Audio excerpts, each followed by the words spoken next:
Well, the Great War ended 100 years ago, and we are lucky enough to have the World War I Museum right here in Kansas City. Dr. Matt Naylor is president and CEO of the museum, and he's here to talk about what's coming up. This is a big celebration. 100 years, a centennial. How are you guys planning to celebrate? Yeah, Armistice Weekend is always important to us, but this year it really takes on added meaning given that we're 100 years since the signing of the armistice that ended this catastrophe. So there's a variety of activities. Let me mention a couple. The illumination of the National World War I Memorial each evening is really taking front and center stage. It's absolutely beautiful. We're bathing the memorial and the Great Freeze in poppies from 6 p.m. through till the early morning hours. Although tonight it might be a little delayed because of the wet weather that is coming in. That is beautiful. But it's so moving. It's a remarkable installation that people really need to come and see. We're calling that Peace and Remembrance. And poppies because? Well, poppies serve as a important symbol of remembrance in World War I. They grew on the battlefields.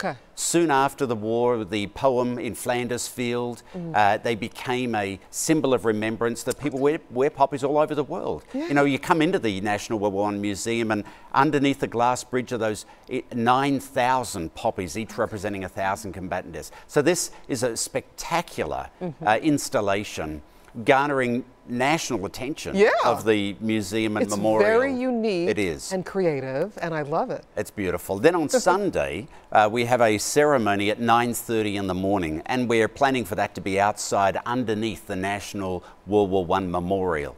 So rug up, come out to this multinational commemorative ceremony, and then at 5 till 11, we're having another brief ceremony outdoors where we're laying wreaths and tolling the bells. You know, at 11 o'clock on the 11th of the 11, all around the world, 100 years ago, bells rang. And so we're tolling the bell as part of that commemoration of the signing of the armistice that ended the war. So tell me who should come to this. Obviously, you know, those veterans and veterans' families but this is a teachable moment, isn't it? Well, it really is a wonderful moment for us to acknowledge war's horror, but also war's courage of those who served, often unwillingly, but those who did serve. But also a chance for us to think about the peace that they fought for and the opportunity that that presents to us all to work toward a just and prosperous future, which is part of the work at the National War I Museum and Memorial. You know, what strikes me, each evening, there's hundreds of people out to see this beautiful poppy installation on the tower and frieze.